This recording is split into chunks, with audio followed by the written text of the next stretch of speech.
E com isso, queridos companheiros e companheiras, nós chegamos à primeira rodada aqui de debates, de reflexões do nosso painelista e dos nossos dois comentaristas.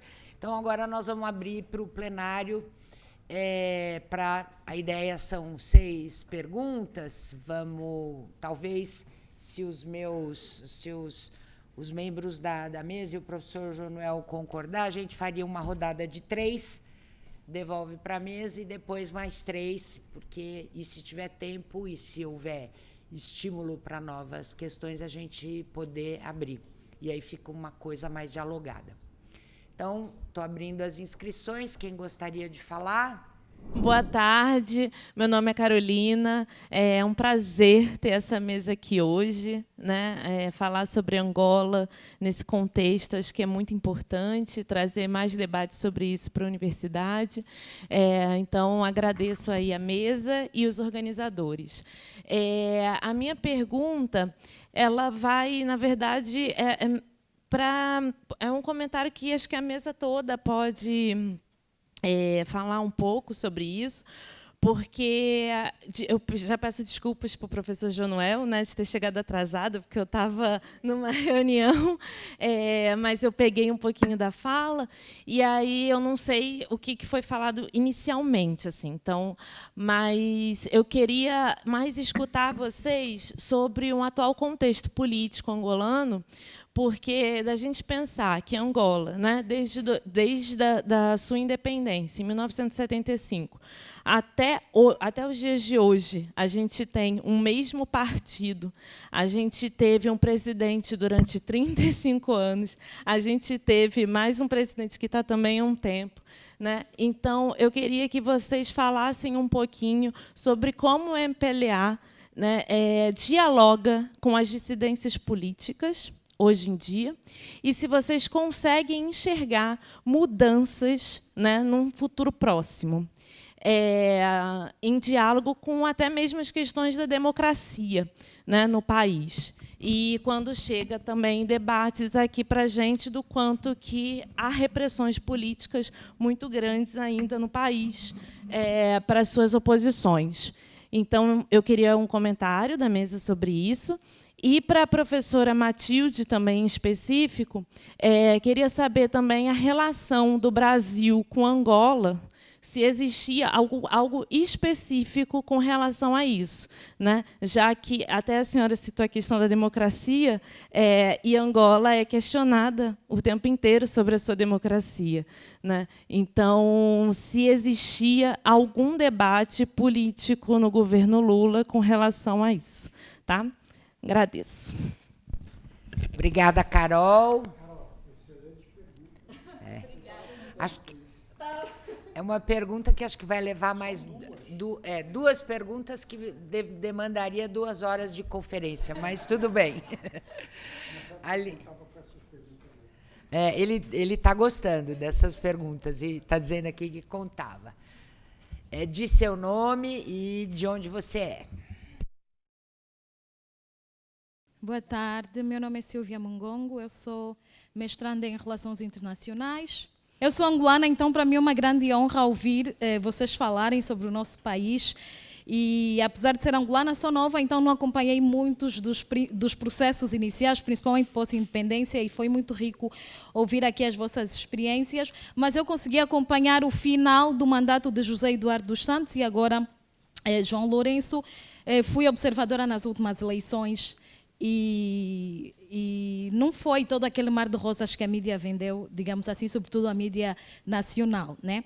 Mas eu gostaria de perguntar ao professor Jonuel, primeiro, como é que ele analisa as relações Angola-China, Rússia e os Estados Unidos? Porque em muitos momentos parece que Angola está no muro, não é? Historicamente, Angola sempre teve apoio da Rússia, China, mas agora vai se aproximando cada vez mais dos Estados Unidos. Como é que acha que Angola se poderá desdobrar diante deste cenário?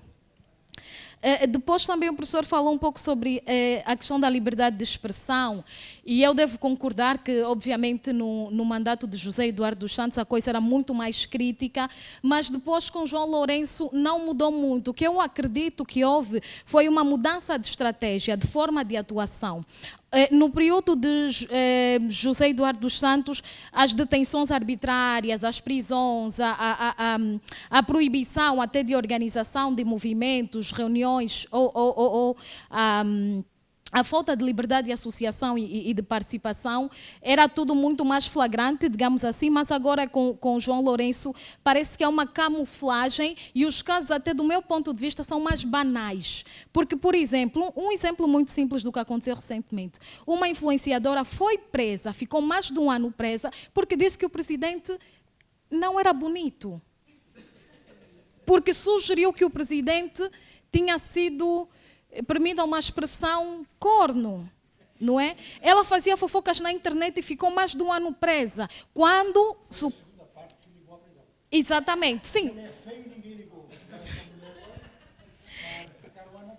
E pior, que a mulher, enfim, isso não é tão relevante, mas na verdade era isso, né? São questões muito mais banais que nós tivemos outros ativistas presos recentemente por ousarem reivindicar, convocarem manifestações. Então, do meu ponto de vista, não houve grandes avanços, mas sim mudança de estratégia, né? Podemos assim dizer. E o combate à corrupção, que também é bastante seletivo. Não temos um combate à corrupção, um processo verdadeiramente transparente. Houve seletividade no processo, houve muita falta de informação. Quando nós só víamos do nada alguém foi preso, receberam dinheiro ali, e não sabemos para onde o dinheiro vai, onde o dinheiro é investido. E nós tivemos uma análise recentemente, eu trabalhei na ADRA, e nós fazíamos análise, sim, e nós fazemos análise do Orçamento Geral do Estado, com Fernando Pacheco, sim.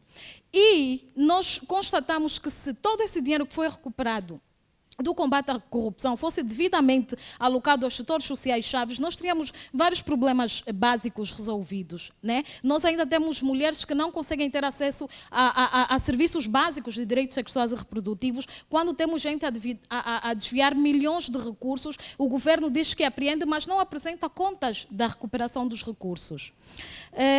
E eu gostaria também de agradecer à professora Matilde pela coragem de falar sobre a Unilab. Eu não sou estudante da Unilab, não fui estudante da Unilab, mas eu conheço várias pessoas que passaram pela Unilab e também já levantaram um pouco essa preocupação sobre, não vou dizer descaracterização, mas vai um pouco nesse sentido, né? O papel principal pelo qual foi criada a Unilab parece que não está mais a dar conta nesse momento. Então gostaria de ouvir da professora aqui caminhos, né?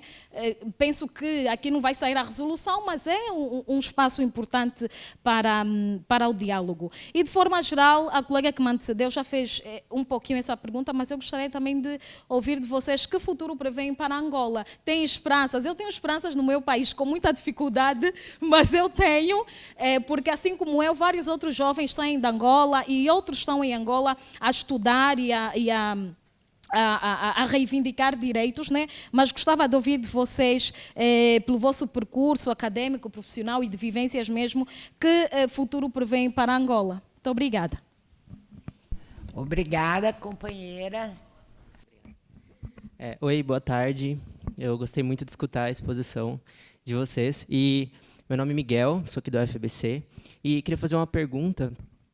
Que, assim, as cooperativas agrícolas, elas estiveram à frente do processo revolucionário de vários países de orientação socialista, tanto na independência, no momento após a independência, quanto na Constituição de momentos posteriores. E aí, nesse sentido, tendo em vista esse momento complicado da política de Angola que as outras pessoas perguntaram, eu gostaria de saber se as cooperativas agrícolas em Angola, elas têm algum certo um papel fundamental na consolidação da democracia em Angola, tendo em vista que as cooperativas elas geralmente são guiadas pelo socialismo autogestionário, né, que é da participação dos trabalhadores. Essa é a minha pergunta. Obrigada, Miguel. Então, vamos devolver a palavra para a mesa, começando pelo professor Jonuel e depois Jonas e Matilde. Na segunda rodada, a gente inverte a ordem para que o professor Jonuel já também possa fazer as suas considerações. Portanto, as perguntas da Carolina e da nossa amiga da Adra, não sei o seu nome, tem que dizer assim, mas Adra é uma referência. Hã? Silvia. Ah, Silvia, tá bom. Não, é que eu também tive ligado à Adra no começo. Quando foi fundada eram 7 pessoas. Né? Mas é uma indicação importante. Queria chamar a atenção que é uma das ONGs mais importantes do país, se não a mais importante do país, porque ainda por cima criou o Observatório, que é outro instrumento que cria problemas à estatística governamental, que é uma estatística muito duvidosa. Né? Mas não é só isso. Quer dizer, que faz uma certa vigilância, felizmente tem escapado da repressão. Vocês nunca tiveram gente presa, não, né? Não. Tem escapado da repressão, mas em situação... Da ADRA? Quem foi? Fernando Pacheco. O Pacheco não foi preso. Foi 2 vezes. Foi? Olha, essa do Pacheco me escapou, hein? É pior ainda, hein?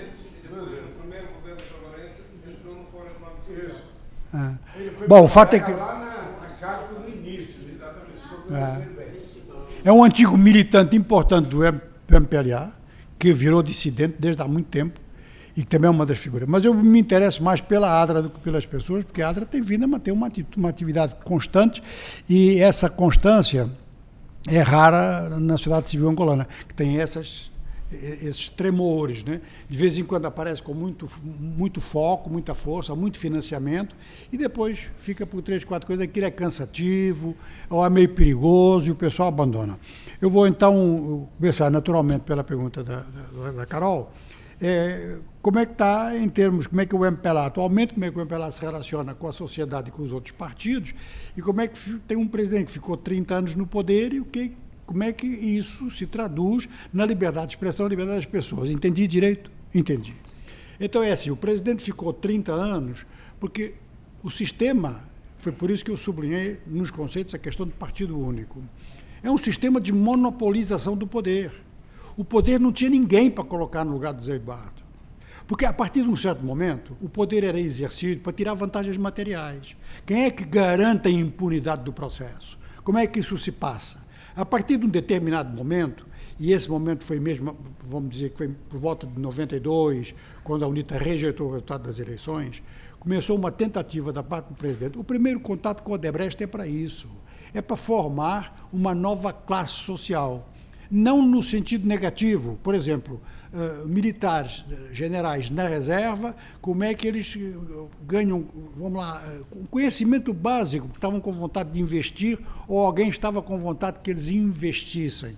Há uma tentativa do Zé Eduardo de criar uma classe social que o processo ou lhe escapou, ou ele fez de propósito, porque virou para os amigos e para as famílias, certo? E muitos militares envolvidos, muitos militares até hoje. Ora, como é que isso se manteve? Se manteve daquela forma que a gente falou. Portanto, uma abertura que permitia um certo oxigênio em termos de ideias, mas uma repressão brutal em tudo o que significava a ameaça à estratégia fundamental do sistema, do grupo dominante, que a gente nem pode chamar de classe porque é muito pequeno, não faz nem percentagem à escala nacional. Mas é que ele se mantém. E como sempre acontece. Por exemplo, o Jonas falou que ele sente que foi em 77 que o processo escorregou. Em 77 houve uma tentativa de golpe de Estado. E os golpistas eram completamente ingênuos. Fizeram tudo o que não se faz. A gente de vez em quando vê uns golpes de Estado que se chama de opereta.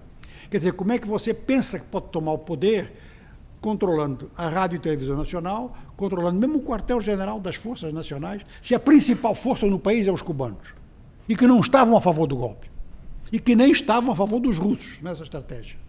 Ora, que estavam lá colocados e financiados dessa forma. Quer dizer, e não tinham condições de... Bastou a tropa cubana se opor, os blindados pararam, a Rádio Nacional voltou. Isso tudo em poucas horas, foi um golpe que durou 4, 5 horas. A repressão demorou 2 anos. Teve gente fuzilada 2 anos depois. Mas é uma dissidência dentro do MPLA que estoura com o prestígio do MPLA à escala nacional imediatamente. O pessoal viu a ferocidade com que as duas facções se combateram. Anos depois, e isso é a resposta para as duas, é assim, o Zé Eduardo estava realmente inviabilizado como presidente. estava a um ponto que eu penso que ele já não estava raciocinando direito. Você não pode sucessivamente nomear a sua filha para presidir a principal empresa do país, equivalente à Petrobras, e nomear o seu filho para o principal fundo soberano do país. Você faz isso, olha, esses dois, você pode até dizer, eram os mais competentes do país. Você pode dizer isso. Eu conheço filhos de dirigentes que são prejudicados porque o pai é ministro, porque não sei o quê. Conheço no Brasil, conheço na França. Mas eles, infelizmente, não podem ser projetados. Ali não havia nem sequer razão da competência. Era mesmo o laço. Portanto, a estrutura que manteve o MPLA no poder é a estrutura do relacionamento pessoal com o poder, onde o aspecto familiar jogou papel fundamental. Quando mudou, aí é que provavelmente eu não estou de acordo com você, mas é no detalhe. Quer dizer, eu acho que há mais liberdade de expressão agora. E você tem razão de dizer que foi mudança de estratégia, eu não quero saber. É como a história da pobreza. Tem gente que ataca a pobreza porque é injustiça social, e outros porque reduz o mercado, vendo menos. Se acabar com a pobreza, qualquer dos motivos, eu estou aí. Agora, o que a gente pode dizer é assim, a repressão, neste momento, é uma repressão que, primeiro, já não passa pela prisão por um delito de opinião. Isso não tem. Há uma pressão empresarial em cima de vários órgãos de mídia. Por exemplo, a grande mídia, televisão e rádio, está na mão do governo, do atual governo, que faz propaganda, que não dá espaço para todo mundo. E a sociedade civil, ela é muito perseguida em termos financeiros. Mas eu não conheço, e acho que você também não conhece, prisão de ninguém de 2017 para cá. Não, eu ia falar no seu caso, a não ser que você diga que o presidente é corno. Pô, mesmo se disserem que eu sou, eu vou me queixar no tribunal. Pô. Vou eu com a minha mulher. Mas, entende? Não é bem a mesma coisa. Ou seja, que em termos políticos, olha, em Angola tem 150 partidos, mas no parlamento só tem 5, ninguém vota naqueles outros. Mas se você quiser formar uma associação, não sei o que, você forma. Se você não consegue fazer jornal, as redes sociais angolanas, a liberdade de expressão que há daquilo é na base disso que ela falou. Não chamam exatamente que a mulher é um ataque à Ana Dias Lourenço, que é a esposa dele, que foi ministra do plano com quem eu trabalhei. Pronto, é um ataque. Tem outros do mesmo tipo. Outros do tipo, uma ministra que o pessoal não gosta, já xinga e daquele jeito, com aquela palavra de 4 letras. E aquilo não acontece nada com ninguém. Está no Facebook, está por tudo quanto é lado. E se fazem debates parecidos com esse daqui, onde aparece sempre gente. Portanto, em matéria de liberdade de expressão, olha, ela existe. Agora eu quero saber o seguinte, qual é o poder mobilizador dessa liberdade de expressão? E isso é uma pergunta capital, porque tanto você quanto você me perguntaram quais são as perspectivas. E eu vou dizer uma coisa muito feia aqui. Olha, para mim não há essa história de afropessimismo, afro-otimismo. Hein? Isso é uma forma de parar a conversa e de não deixar fazer crítica. Quem usou a expressão afro-otimismo, afropessimismo foram os banqueiros. É afropessimista ou otimista quem defende que o investimento vale a pena ou que não vale. Eu estou analisando a trajetória, estou analisando os recursos humanos existentes e os acordos em perspectiva. E eu estou prevendo para o conjunto africano mais um século antes de desencadear um processo de desenvolvimento. Vejam bem o que eu estou dizendo. Com algumas exceções. Há alguns países que vão conseguir escapar disso. Eu penso que a África do Sul vai, por exemplo. Penso que Namíbia vai. Penso que Cabo Verde, no seu limite, Ilha Maurício, tem uns assim que vão escapar. O conjunto africano, na rota que está neste momento, é uma rota, inclusive, de reversão em termos de democracia.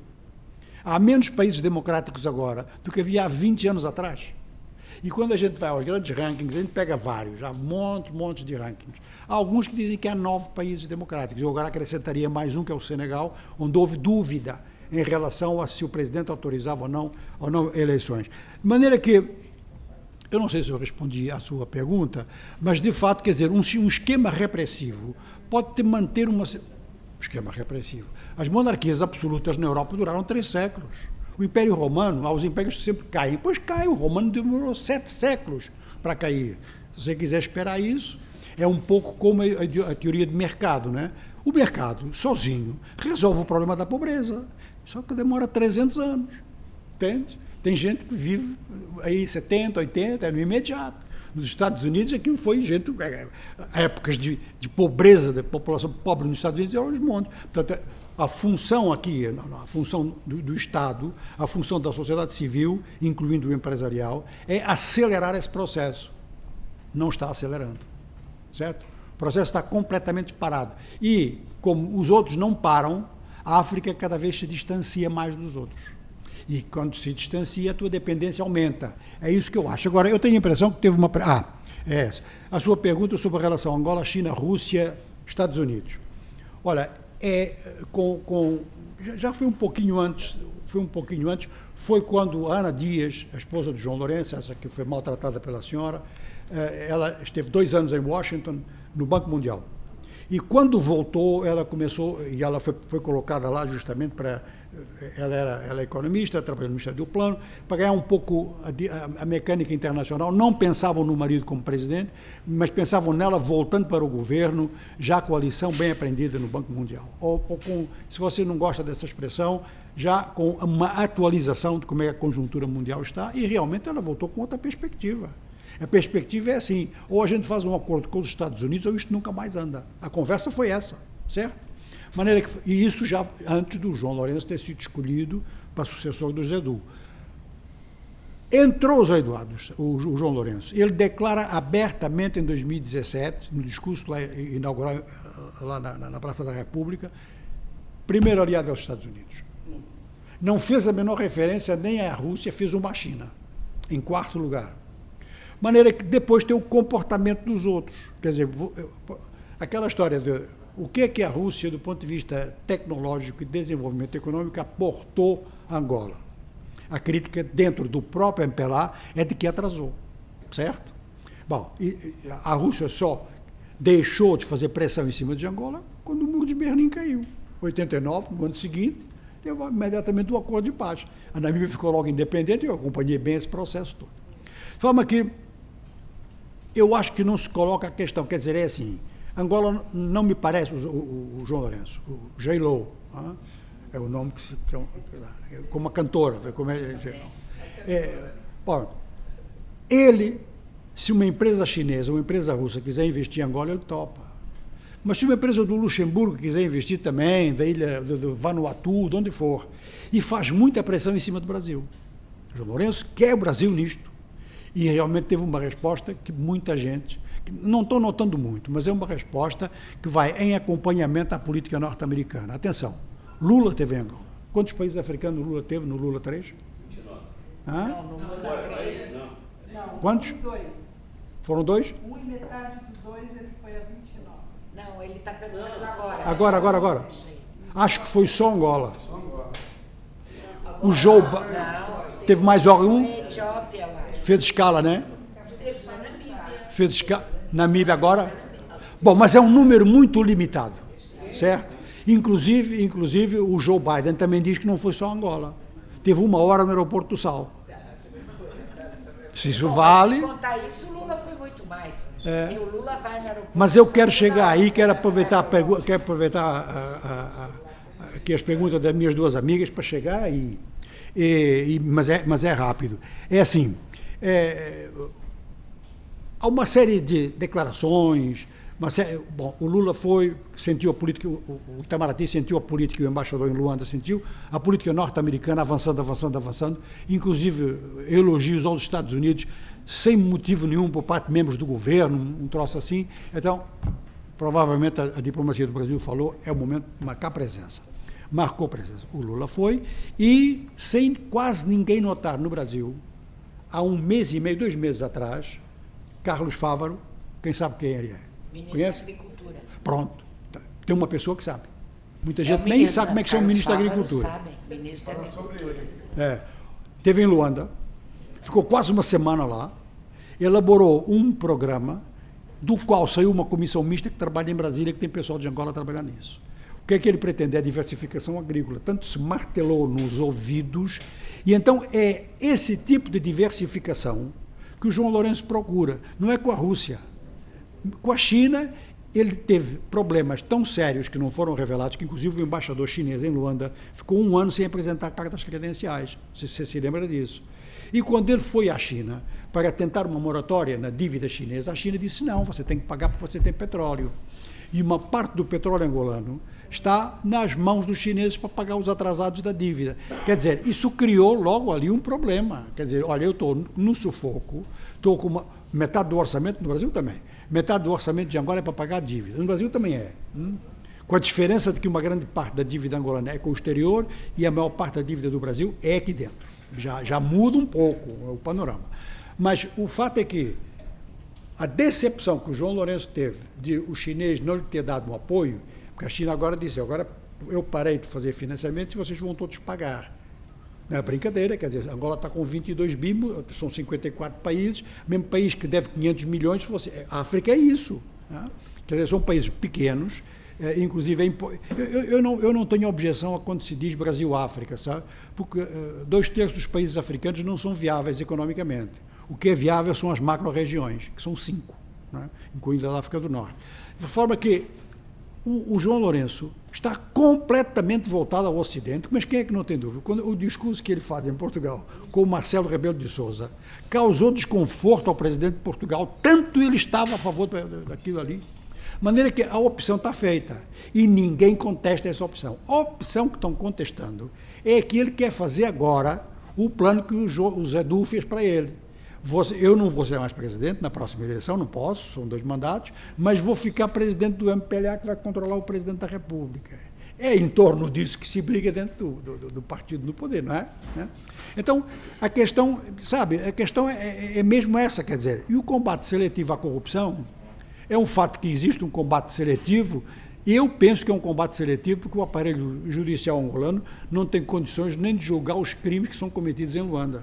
Quanto mais crime de corrupção, com prolongamentos internacionais centrais, inclusive alguns países europeus, na recuperação dos ativos, não devolveram o dinheiro. E dirigentes políticos, por exemplo, em Portugal, disseram a devolução do dinheiro vai depender disso não causar problema ao meu sistema bancário, de tal forma que o roubo angolano... Bom, poderia fazer falir vários bancos. Segundo o Procurador-Geral da República, o desvio calculado é de 100 bi de dólares. Portanto, em dados de 2020, é mais do que o PIB nominal de Angola, de um ano, foi roubado, desapareceu completamente, e tudo que foi recuperado não chega a 20 bi. E não vão recuperar mais, porque o dinheiro está mesmo escondido, e há outros países que querem ficar com o dinheiro de alguma maneira. Então, aquilo é seletivo no sentido de que eu penso que o governo tem todo o interesse. Agora está o julgamento dos generais, do Copelipe. O governo estaria interessado, e foi aí um erro de base do João Lourenço. Eu vou propor àqueles que corromperam e fugiram com o dinheiro, que voltem ao país com o dinheiro, e não vai acontecer nada. E ele acreditou que eles iam fazer isso. Aí é que foi o erro de base. Ficou sem base de financiamento, porque ele contava com 100 bi, e não apareceu nada. Então, quer dizer, o contexto que nós temos aqui é um pouco assim. É claro que, respondendo à pergunta sobre as cooperativas agrícolas em Angola, praticamente não existem. Existiram, eram consideradas como coletivismo forçado por parte do Estado, os camponeses sabotavam. Jonas pode confirmar que tem experiência nessa matéria. Olha, eu só queria... Não sei se o professor tem tempo para dizer mais uma coisa, não? Não, nós vamos fazer uma nova rodada de E aí perguntas. Obrigada, professor. Vamos passar agora para o Jonas e depois para a Matilde para comentar as questões que foram feitas. Eu gosto até de falar assim, viu, os meninos e as meninas, certo? Eu fui a Angola em dezembro. Né? E pela alegria que todos tinham, alguns que eu encontrei, como Fernando Pacheco, que nós trabalhamos na Cádego, em 75 e 76, na Coordenação de Apoio e Desenvolvimento de Cooperativa. Agora ele estava na ADRA, ele é um dos fundadores da ADRA, está lá ainda em Luanda, me encontrou, estranhou, inclusive, porque eu era magrinho, e agora ele disse que eu cresci para frente, para o lado, certo? Eu falei para ele ir para o fundo também, certo? Bom, eu estava no congresso do MPLA. Esse congresso, 16, 17 de dezembro, estava o congresso do MPLA. Um congresso tenso. Por isso que o que ela colocou para mim, assim, perguntou em relação à esperança, um congresso tenso. Esse último. Não, Congresso. Congresso extraordinário. Que ninguém nem sabia por que foi, tentando justamente uma disputa de rumo. Inclusive, a vice-presidente do MPLA foi eleita uma mulher para construir uma outra perspectiva na tensão entre uma aliança entre, vamos dizer, o segmento mais progressista e o segmento mais conservador, vamos dizer, do ponto de vista da visão democrática, né? Foi muito tenso o Congresso, inclusive eu fui lá ao Congresso, né? Estou aqui com o boné que eu ganhei lá no Congresso, certo? Eu conversei com duas grandes empresas da agricultura, uma chama-se Biocon, que é do Brasil, também, e a outra chama-se Eni, da Itália, certo? Para discutir a agricultura de Malange, de Uambo e da Huila, certo? Inclusive, como vocês devem saber, a Bahia tem um negócio pujante e nós do PT governamos a Bahia já há 5 mandatos. Então, e eu sou da região oeste, da região de São Francisco, então eu tenho muito contato com as pessoas do agronegócio, né, da Bahia, né? E estava discutindo essas perspectivas, além de que eu levei para lá a Unicafes. Unicafes é a União das Cooperativas da Agricultura Familiar e Economia Solidária, que na Bahia fez uma revolução, né, não só com a agroindústria extrativista, ontem o governador fez um simpósio da agroindústria familiar. É uma coisa fantástica na Bahia, né, de você ter todos os produtos da agricultura familiar já estão nas gôndolas dos supermercados, né? Todo um processo que eu não vou explicar detalhes, mas nós fomos discutir essa parceria com as cooperativas de Angola, com a ADRA e com o IDA, certo? Que é incipiente. E levamos o Mumbuca, o Banco Mumbuca de Maricá, para discutir as caixas comunitárias, com os bancos comunitários. Né? O que eu gostei muito disso é que nós recebemos uma sinalização positiva do Comitê Central para a gente empurrar né, a pessoa, talvez quem conheça lá, Tani Narciso, né?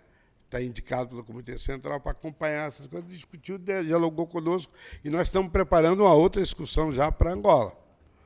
Agora, nós discutimos algumas coisas, né, em relação à estratégia, justamente pelo que você colocou.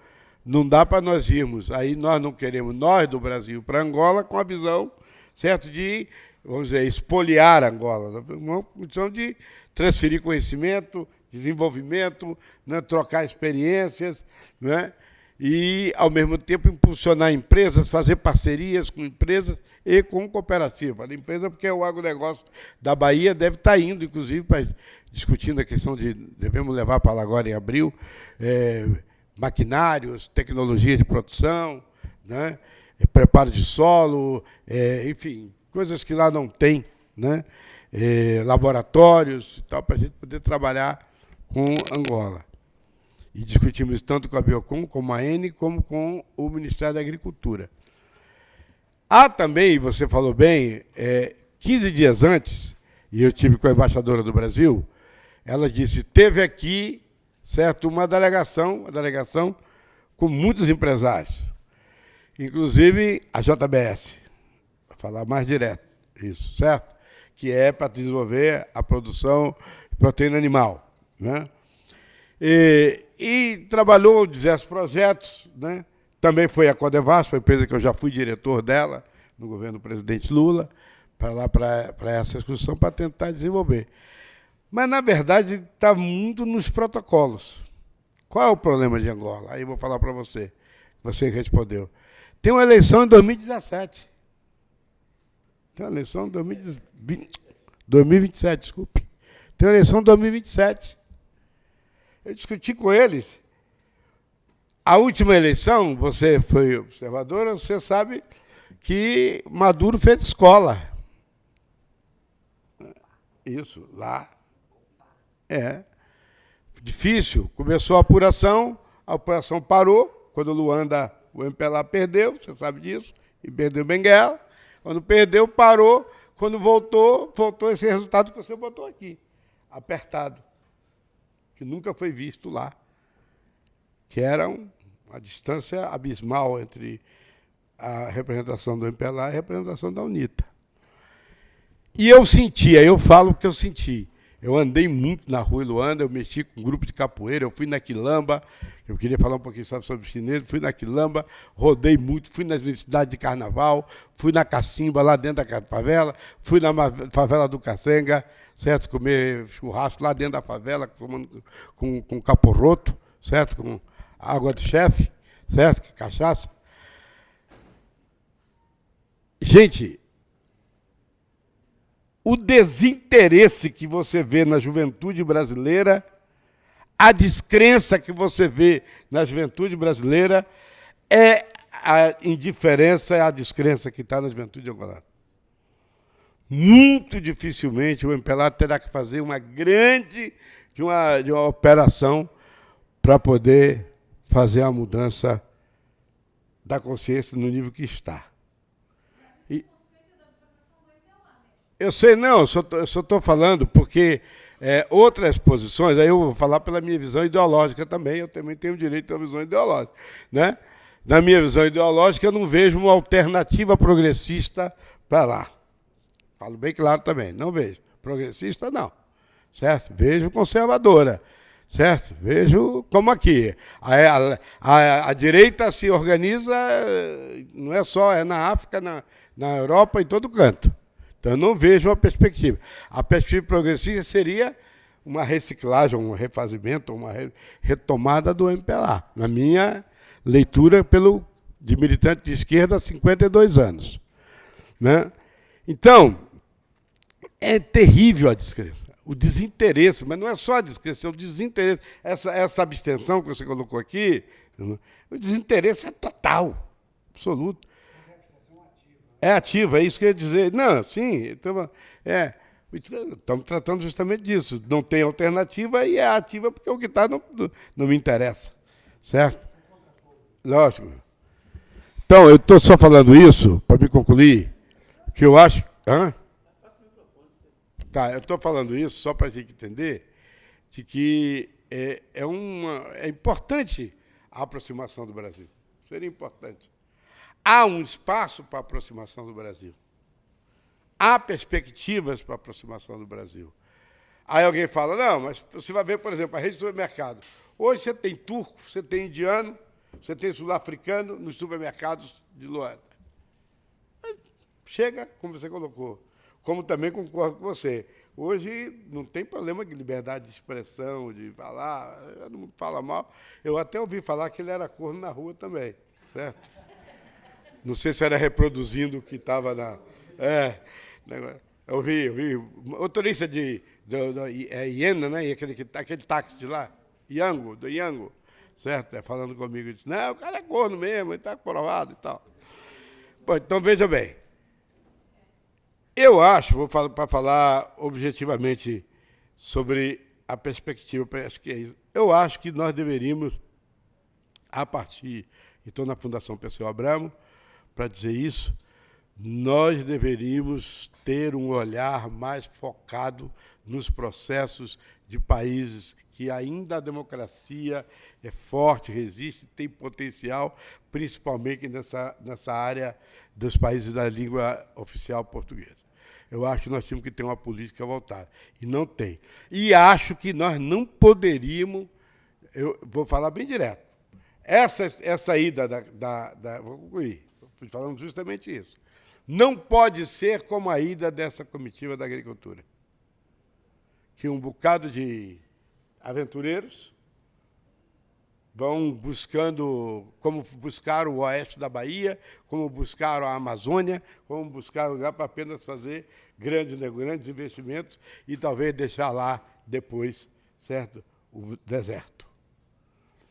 Então, acho que é uma coisa que tem que ser mais cuidadosa, no ponto de vista das relações políticas, das relações diplomáticas, né, e da necessidade de você construir uma efetiva parceria Sul-Sul.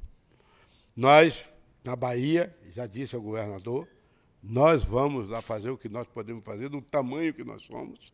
Vamos fazer, vou levar o agronegócio baiano para lá, estamos levando as cooperativas da agricultura familiar da Bahia para lá, para conversar com eles, para fazer parcerias, mas nós sabemos que a Bahia, apesar de ser a Bahia é meu país, mas é muito pequena para o tamanho do desafio que estaria posto para o Brasil, de fato, estabelecer uma área de relacionamento, inclusive disputando, já que você colocou de forma nítida isso, porque tem uma disputa também. Né? Tem uma disputa. A presença chinesa, a presença de países árabes, começa a ter a presença de diversos países e que há um espaço, inclusive, para nós estarmos presentes. E eu tenho, sinceramente, eu saí de lá com uma visão melhor do que aquele período da Sonangol e do Fundo Soberano. Bem melhor. Que acho que há uma perspectiva. Agora, não estou acreditando, a não ser que essa mulher que lançaram, achando que ela pode ganhar a opinião pública, a juventude e tal, que é uma pessoa extremamente desenvolta. Você tem o nome dela agora. Mas a dificuldade de encontrar alguém que possa galvanizar um processo, ou até a reformulação desse processo, eu acho que é uma dificuldade real na sociedade angolana e, mais ainda, no partido dirigente, o partido do MPLA. Obrigada, Jonas. Já passa, por favor, o microfone para a professora Matilde. Bom, duas coisas que foram dirigidas mais diretamente a mim, a democracia e a Unilab. Em relação à democracia, eu entendo que nós não podemos, quando nos relacionamos com os países africanos, nós não podemos pegar a formulação clássica e ir ao pé da letra, né? Porque tem que ter muito cuidado na contextualização histórica, né? Por que as coisas acontecem do jeito que acontecem. E sempre tem muitas dualidades também. Né? Não é uma dualidade, são muitas. Por exemplo, é possível nós vermos, nas viagens eu via isso acontecer, tipo, horas e horas presidentes dos países africanos em evento e eles não tomam água, né? Sequer água. Isso é um sinal, né? Existe um conservadorismo e um perigo eminente, né? Por outro lado, em muitas discussões que eu participei, um dos canais de discussão de democracia é o fortalecimento de intercâmbio de conhecimento, né? Conhecimento e aproximação a partir de vínculos históricos que o Brasil, infelizmente, perdeu em relação ao continente africano por muito tempo, né? Então, eu acredito que a baixada de bola no sentido de compreender que tem vida ativa do lado de cá e do lado de lá pode contribuir muito para um fortalecimento de um intercâmbio rumo à democracia. Eu entendo um pouco por aí. E, em relação à Unilab, a Unilab, assim como a UFABC e várias universidades no Brasil, são jovens e dentro de um programa criado há também pouco tempo, dentro do Reúne, a visão da interiorização e, no caso da Unilab, combinando com internacionalização. Tudo isso é muito jovem.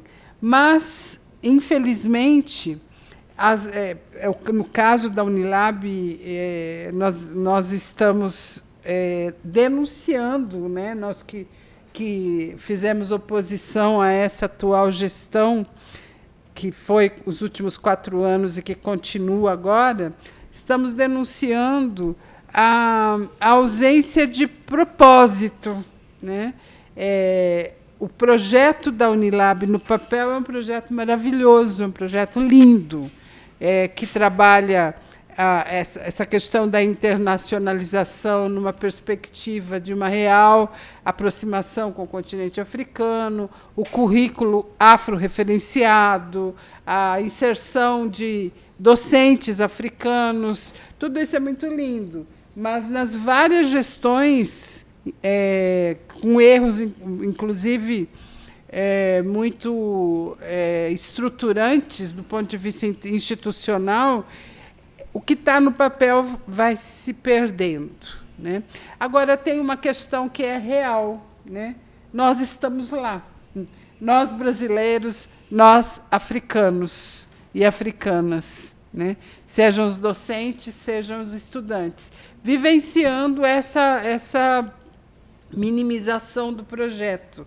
Por exemplo, o Miguel falou aqui de manhã do grande perigo da evangelização no campo das relações Brasil e países africanos. Nós vemos isso acontecer dentro da Unilab. Tem inúmeros estudantes que são coordenados pelas igrejas evangélicas, inúmeros, né? Que vêm para o Brasil numa perspectiva muito colada à visão, a visão evangélica e de... Não é uma questão de fé aí que eu estou falando de uma questão de política, né? Uma política conservadora, uma política fora do viés da democracia. Religião, cada um tem a sua, né? Não se discute pelas escolhas individuais que eu estou colocando. Mas isso não é de hoje, né? Nas missões de idas à África, Mônica, acho que foi, não sei se Walter foi, Mártios foi, nós nos deparávamos com as perspectivas evangélicas, no sentido conservador, muito fortemente. O Marcelo Crivella saía daqui e ia para a África fazer culto, ele não ia participar dos debates políticos, né? Assim como outros. Estou lembrando dele em especial, mas outros. Enfim, tem nichos, tem canais antidemocráticos e de perigo que nós temos que nos deparar.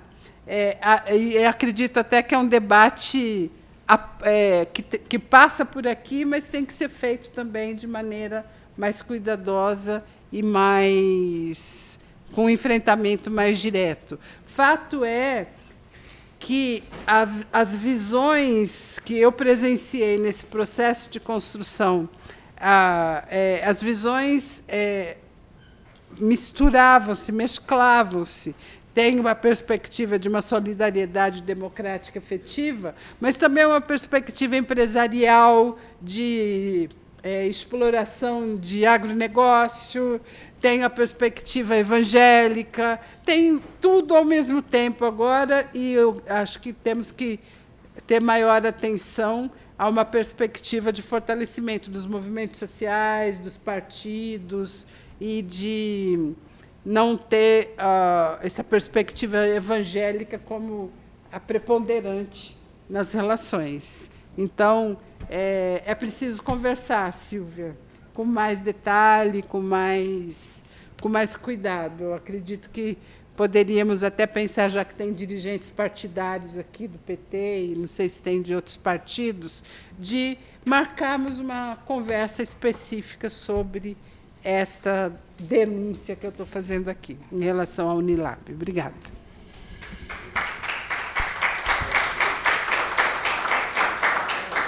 Obrigada, Matilde, e Jonas e Jonuel. Vamos agora para a segunda rodada de perguntas, se houver. Walter. Eu tive em Angola em 1990, junto com o Paulo Vanucci. E nessa ocasião, a partir dela, aliás, eu tenho duas questões. A primeira é sobre a UNITA. Quer dizer, ela aparece como uma força eleitoral importante hoje, de oposição. Na época, ainda havia, ou estava se encerrando o conflito militar, mas ainda havia, por exemplo, no aeroporto, bateria antiaérea, muita gente armada o tempo todo. Então, a primeira pergunta é sobre a UNITA. Aqui se falou muito do MPLA. O que a UNITA representa? Se representa alguma coisa, que interesses sociais, etc. A segunda pergunta é que lá, por diversas vezes, falando com vários dirigentes do MPLA, eu repito, estou me referindo a 1990, havia muita referência às diferentes etnias, quimbundos, ovimbundos, enfim. Isso não apareceu em nenhum momento aqui. Apareceu na conversa com eles lá uma rejeição à ideia nossa do combate ao racismo. Exatamente, aqui não há este problema. Mas aparecia o tempo todo, aparentemente, um conflito entre diferentes etnias que, no fundo, indicavam a mesma coisa. Eu queria que vocês falassem um pouco disso também. Por último, aqui é uma instituição universitária, né? O que é hoje o mundo universitário em Angola? Eu também queria que, se fosse possível, fosse falado sobre isso. Obrigada, Walter. Companheiro Miguel. Micael, desculpa. Para quem já está acostumado a ter o pronome desrespeitado todo dia, a gente releva esse tipo de coisa. Inclusive, falando sobre isso, é muito importante um debate também sobre colonialidade, a respeito da colonialidade de gênero. E o eugenismo behaviorista europeu classificou os corpos com uma série de tabelações quando eles nascem, né? Um viés foi para linha racial, o outro foi para gênero. E hoje a gente tem corpos que nascem já de certas maneiras, com certos rótulos, e se esperam deles certos tipos de comportamento, ou que eles se adequem a outros tipos de comportamento. E eu, por ser homem trans, passei por situações de subemprego e humilhação durante a vida, e hoje, para mim, é muito difícil estar aqui nesse ambiente, até falar essas palavras, porque eu percebo que até dentro de muitos debates que vêm a colonialidade, a transfobia ainda é muito intensa, a homofobia também. Então, eu queria saber, de acordo com os estudos que vocês fazem, pegando esse olhar de Angola, como que vocês debatem isso? Isso é debatido? Vocês olham para isso? Muito obrigado. Obrigada, Micael. Vamos, então, agora... eu vou fazer uma pergunta para o professor Jonuel. Você acha que Angola está no radar do Trump? E Angola ou África? Já que Angola parece que está interessada nesse casamento, pelo que você falou, e o Trump, o radar dele pega Angola? Essa é a minha pergunta. E, então, agora eu vou inverter, começar as respostas pela Matilde. Aí, Matilde, você pode fazer suas considerações finais já, depois o Jonas Paulo e, finalmente, o professor Jonuel. Todos para as considerações finais também, além das perguntas. Mônica, eu não sei falar exatamente em relação ao olhar do Trump para Angola, mas esses dias eu escrevo no jornal O Povo, lá de Fortaleza, e eu escrevi um artigo numa linha assim: ele está apenas presidente dos Estados Unidos, ele não é dono do mundo. Esse foi o título que eu dei ao artigo, considerando logo após a posse a enxurrada de mensagens que o Trump passa pelo mundo como se ele mandasse em tudo, né? Então, enfim, certamente, a partir desse posicionamento, ele deve também estar olhando para Angola, sempre na perspectiva de abocanhar, né? Mas eu não tenho detalhes sobre isso. Em relação a essa nossa conversa aqui, particularmente, assim, a última vez que eu fui a Angola já tem 20 anos, né? Então, eu efetivamente não tenho atualidades, né? Eu estou falando de uma experiência que foi intensa no tempo que aconteceu lá atrás, como ministra, e agora como professora dentro de uma universidade que tem a marca da relação com os países lusófonos, e aí eu entendo a crítica feita pelo Jonuel no início, né? Uma coisa é falar países de língua oficial X, e outra coisa é falar países lusófonos. E quando se fala língua oficial também nós estamos deixando de lado muita coisa. Por exemplo, no Brasil existem trocentas línguas, né? E a gente diz que fala português, né? A Lélia Gonzalez dizia que nós falamos pretuguês, né? Então, tem aí uma discussão boa a fazer. Mas eu considero bem importante esse momento que nós estamos vivendo aqui, porque estamos num ambiente universitário, o Walter bem lembrou, né, há pouco, mas esse ambiente universitário ele é meio caleidoscópico, né, Paulo?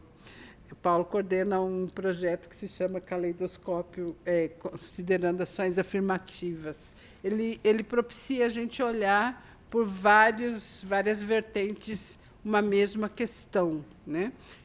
Então, logo no início de 2025, muito bacana pautar esta relação com os países africanos, os PALOPs, né? A partir da perspectiva da independência, e eu acredito que, por esse seminário, nós também podemos pensar os caminhos a partir do papel das universidades, mas também os nossos vários chapéus, né?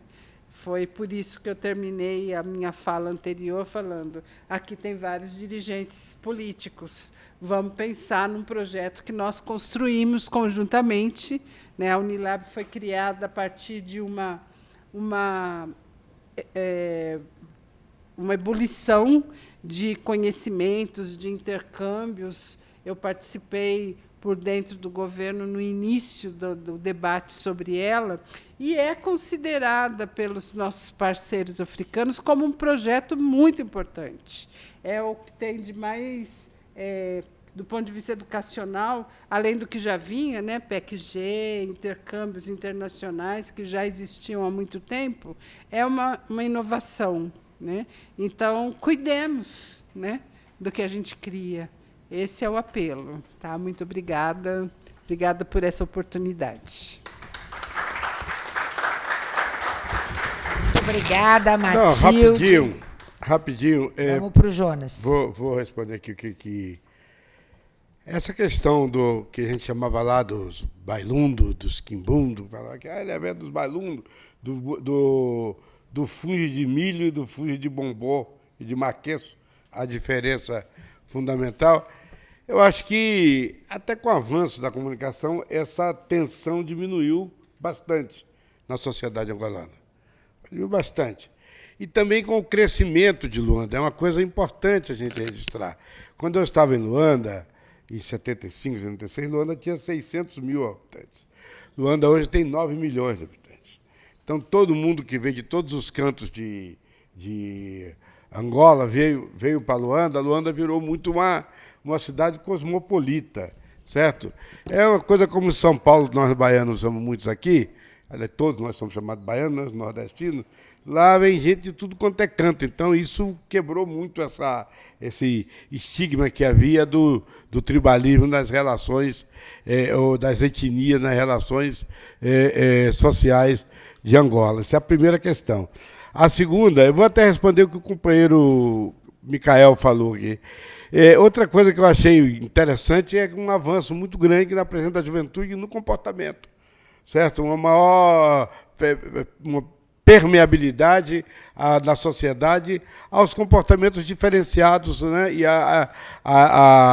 que as pessoas têm. Eu senti isso muito acentuado, muito mais forte, muito mais preciso, porque também isso é universal. À medida que avançam os comportamentos, se quebram barreiras e quebram tabus, eles vão ocupando os espaços. Então, inclusive, eu fiquei surpreso, porque eu morei na época do socialismo científico e que não podia nem ser homossexual, né? Era perseguido o homossexual, era preso e perseguido.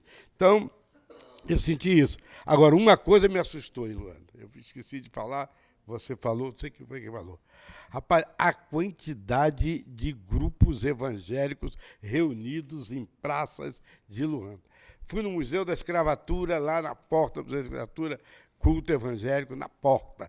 Fui lá no Museu do Exército, no Museu da Guerra, certo?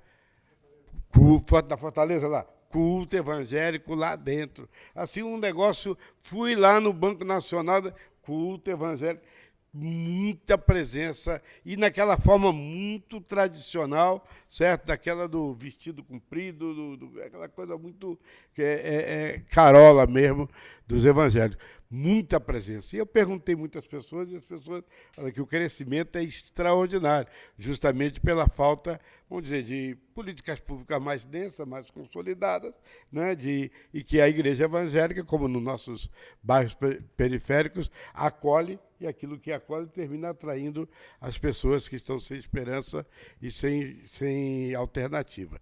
Isso é uma coisa que eu achei assim, muito importante. Agora, eu só queria terminar falando, viu, aproveitando que estamos aqui nesse espaço da Fundação Perseu Abramo. Olha, eu fiquei muito impressionado na minha visita ao Museu da Escravatura, e você falou disso, na formação do povo brasileiro. A importância dos contingentes, quando passa por data, por tempo, os contingentes de africanos, de homens e mulheres escravizados, que eram escravizados, e trazidos para o Brasil, para todos os portos do Brasil. Inclusive com dados numéricos. Pode não ser precisos, mas, pelo menos na estimativa, eles respondem. Eu acho que nós temos um dever muito grande de nos voltar para isso, certo? Olhar com atenção certas raízes do nosso povo, a formação do nosso povo, a importância dos angolanos, como também do Benin e tal, na formação do povo brasileiro. E por isso eu acho que nós, do PT, e a Fundação e o nosso governo, devíamos sentar, talvez, construir algo mais preciso, certo? Mais focado, certo? Para a relação com a África. E a Unilab nós já quisemos estadualizar na Bahia, mas aí não deixaram, certo? Até para a gente poder dar uma atenção maior, porque, de fato, é uma iniciativa extraordinária, lá em São Francisco do Conde, e que, às vezes, dá até pena ver a pouca atenção que uma escola importante daquela tem. Nós queremos envolver na Universidade do Carnaval, envolver os estudantes lá, trabalhando na formação profissional da Universidade do Carnaval. Nós queremos envolver a Unilab, porque achamos que é o melhor canal para a nossa relação com Angola e com a África, certo?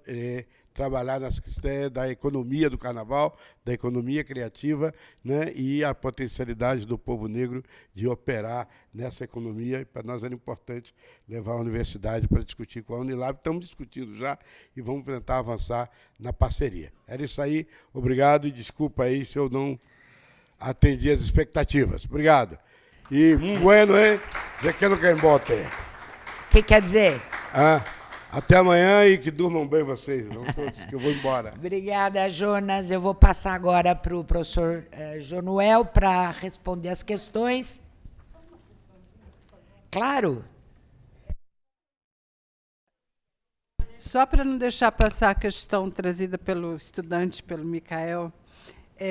Micael, o Mártios, aqui presente, ele provocou um debate recente sobre masculinidade e política, justamente tratando dessas questões que passam batido em vários dos espaços institucionais que a gente faz parte, inclusive nas universidades. Então, ele vai estar na mesa amanhã, dá para conversar um pouco mais. Bom, tem aqui várias questões, eu vou responder muito rápido, porque tem Moçambique em seguida. Os moçambicanos atacam muito os angolanos, que os angolanos perturbam, né? Não vou provocar aqui. Eu quero sublinhar que, se houver algum problema, eu sou cidadão brasileiro, não é briga Angola-Moçambique, para evitar. Mas existe isso. E com Moçambique até em futebol. Mas é assim, olha, sobre o debate sobre gênero, fica muito fácil de responder. Na maior parte dos países africanos é proibido, você vai preso. Em Angola não há debate, mas também ninguém vai preso. Isso você pode fazer o que você quiser no meio da rua. Eu me lembro, chefe de torcida,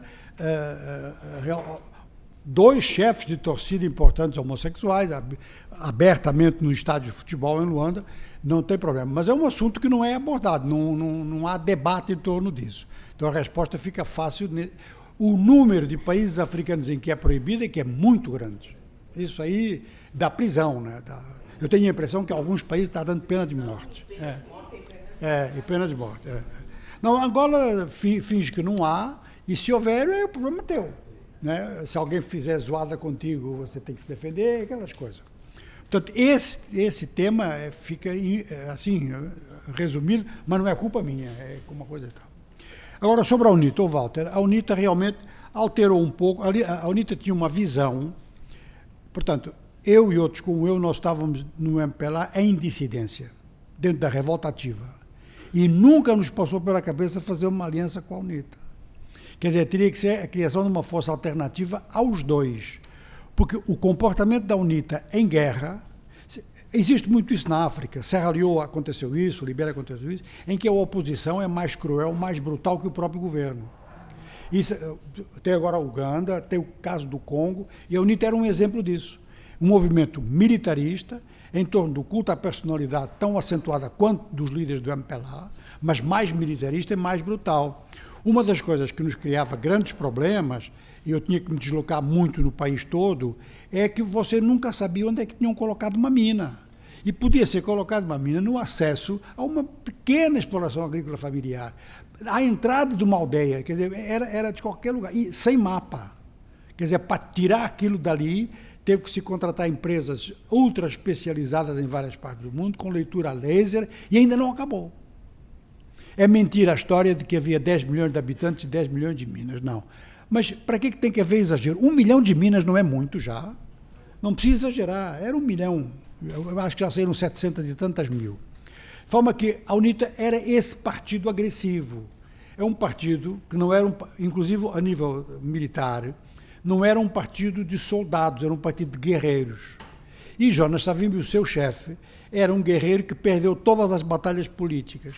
Ele, em 91, me lembro da chegada dele em Luanda, ele entra em Luanda como se fosse o Império Romano tomando, sei lá, Cartago, uma coisa assim, em uniforme, armado, com um monte de gente assim. Ora, que o país precisava naquela altura de mostrar o contrário, tinha que entrar de terno e gravata, ou de bermuda, o símbolo era outro. E ele então, quer dizer, aquela guerra foi de tal forma que ele se desconectou da sociedade angolana. A UNITA tinha controle de 25% do território angolano, não controlava nem 2% da população, porque a população não estava lá. Então, quer dizer, ele conhecia o terreno onde ele estava, afirmava a sua legitimidade na base de eu controlo uma parte importante do território, mas a população não estava ali. Foi como diz o Jonas, com o processo de deslocação de guerra é uma coisa incrível, né? O que a guerra... Olha, primeiro, a guerra provocou que 72% da população angolana tem o português como língua principal. Não é invenção, foi declaração dos próprios no censo habitacional. Isto é para responder já a outra pergunta.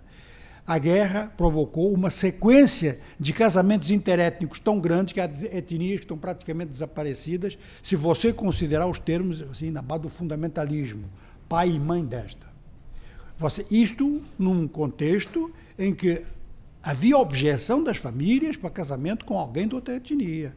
Com a guerra resolve muito problema, hein? A guerra fez evoluir a humanidade. Eu não estou propondo novas guerras, estou só dizendo que foi assim. Em Angola é assim, e então o problema étnico é desta forma. O problema étnico se confunde com o problema regional.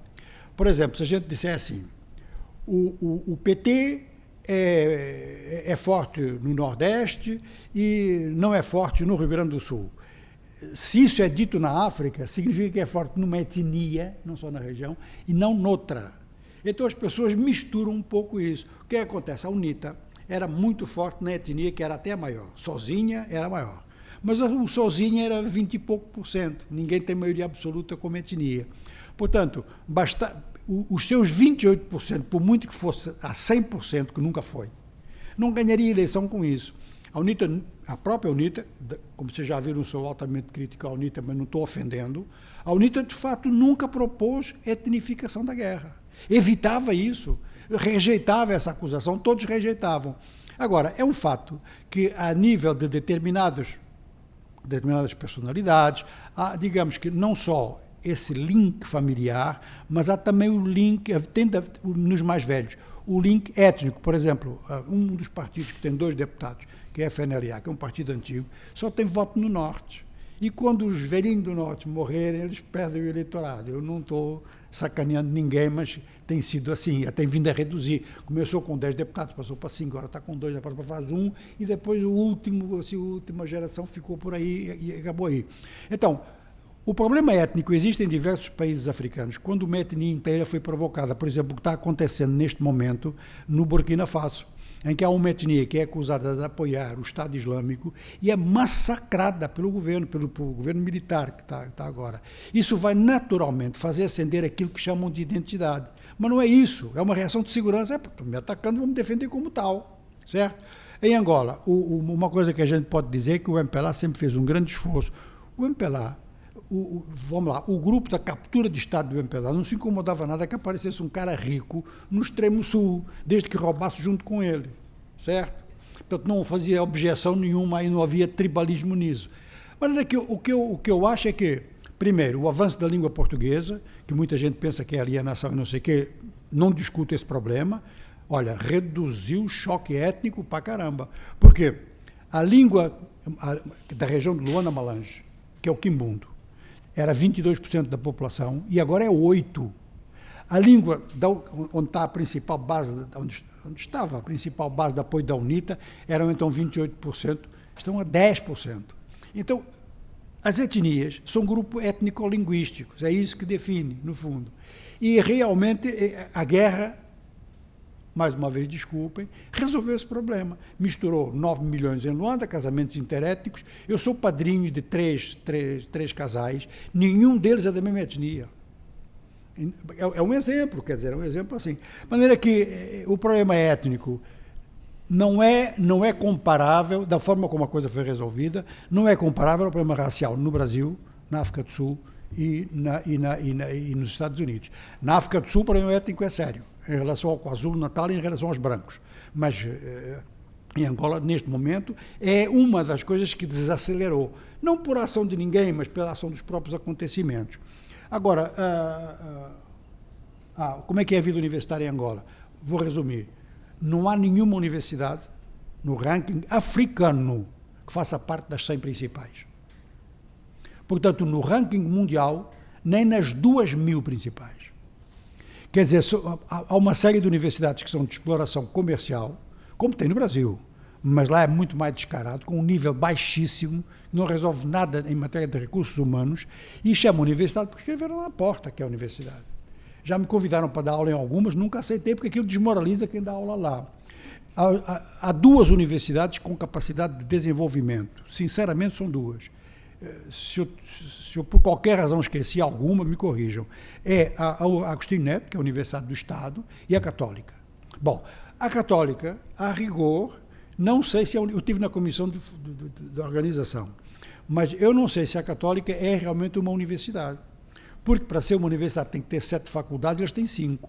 Quer dizer, também tem isso. Depois tem que haver equilíbrio entre ciências humanas e ciências da vida, tecnologia, e isso não existe. Faculdade de Medicina tem uma. De forma que é uma vida universitária que provoca uma situação em que há talvez 10.000 universitários angolanos estudando no exterior, inclusive aqui, como vocês sabem. E isso é muito importante. Mas mesmo, por exemplo, a Universidade de Vinduque, a Universidade de Mogadishu, na Somália, estava nos 100 à frente das universidades angolanas. Uma vergonha assim, que foi um setor completamente abandonado e que, a meu ver, se deteriorou porque se priorizou o ensino muito ideologizado. Teve frases dessas em Angola, teve frases em Moçambique. Não se pode ser bom engenheiro se não for bom marxista. Sinceramente, eu não vou dar o nome de ninguém. Certo? Então, quer dizer, esta é a vida. Agora, em relação aos partidos políticos, que podem ser motivados, que alguém tem esperança de que agora entre uma personalidade que consiga... Eu acho que os partidos políticos, aqueles partidos políticos têm que ir para o museu, como se diz na Argélia. Ou seja, que tem que aparecer agora uma nova geração com novas formações políticas. E, por exemplo, a mentalidade, estávamos aqui com a nossa amiga Silvia há pouco, a mentalidade dessa ONG, a ADRA, se der lugar a partido político, aí já é outra conversa. Já a gente está pensando nos problemas e está pensando nos princípios no qual se baseia tudo isso.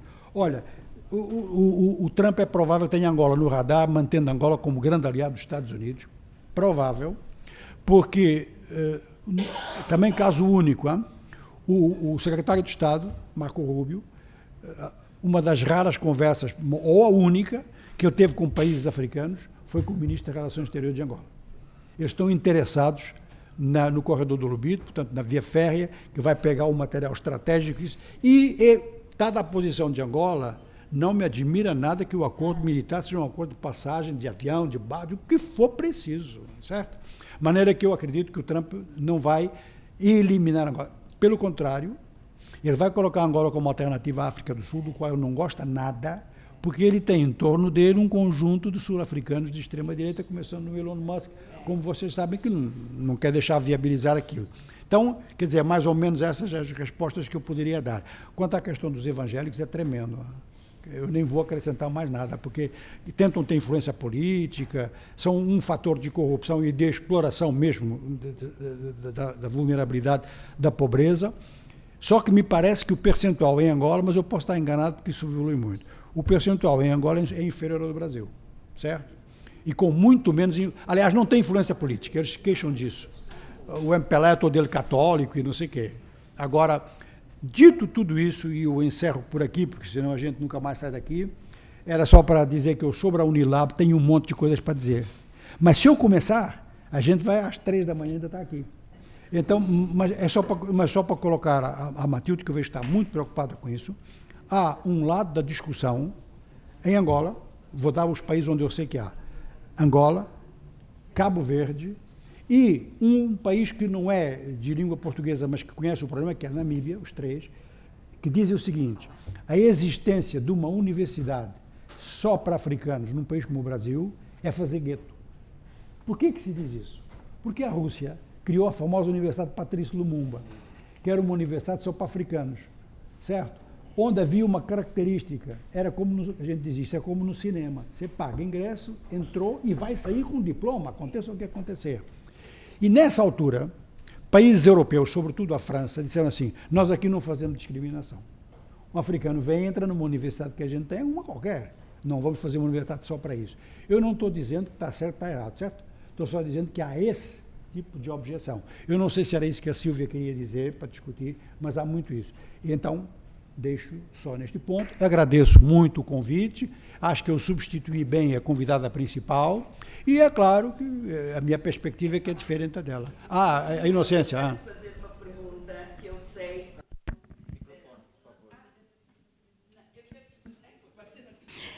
Em relação ao corredor do Lubito, por que é que eu acho que seria interessante tu dizeres isso?